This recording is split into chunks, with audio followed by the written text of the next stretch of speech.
अस्सलाम वालेकुम। सियाणे कहंदे भी फसल उजड़दी नूं ना मेहना हुंदा।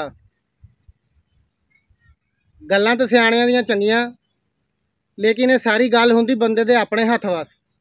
अगर तुसीं अपने रकबे गेड़ा मारते रहोगे, सुबह शाम नज़र रखोगे, नौकरां दे ते मुलाजमां दे सिर ते सारा काम नहीं छड्डोगे, तो मैं कहना कोई मेहना नहीं। तुहानूं चाहिदा डेली तुसी रकबे गेड़ा मारो, फसल ते नज़र रखो, देखो कि डेली की रूटीन के मुताबिक काम हो रहा। तेले नूं मारन वास्ते अज असीं कणक ते स्प्रे करन लगे हाँ। तो ये स्प्रे हैगी आ देखो, ये हैगी आ लिमडा स्प्रे। अज असीं कणक ते तेला मार स्प्रे करांगे ते अज तुहानूं असीं वीडियो च दिखावांगे भी स्प्रे करते हुए, तो तुहानूं इहदे बारे फायदे भी दसांगे।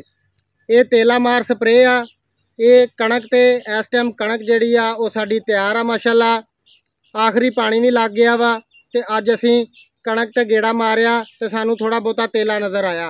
2 तो 3 सीटियां तो बाद एक सीटा तेले नाल भरिया पिया। तो अज असीं ये लिमडा स्प्रे कणक ते करांगे। इहदा स्प्रे दा जिहड़ा हैगा हैगी आ स्प्रे वाली मशीन, आटो मशीन। तो ये असीं अद्धे तो मुन्ना ढक्कन जिहड़ा स्प्रे दा पावांगे।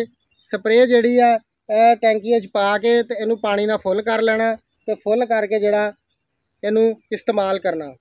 तो अज असीं चलो चलते हैं, तुहानूं भी दिखाने हैं।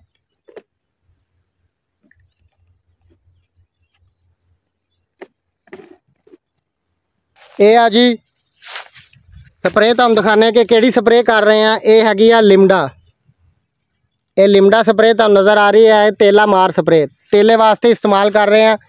तो यह भाई हुणी अज स्प्रे करन लगे आ, तो तुहानूं दिखाने वीडियो च माशाअल्लाह स्प्रे करदे होए। कणक माशाअल्लाह तैयार आ।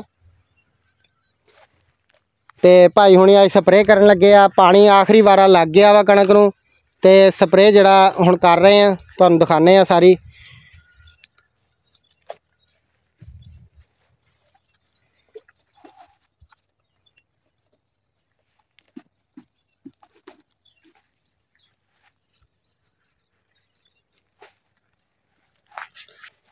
तो चलो चलते हैं हुण रकबे च ते स्प्रे शुरू करदा भाई।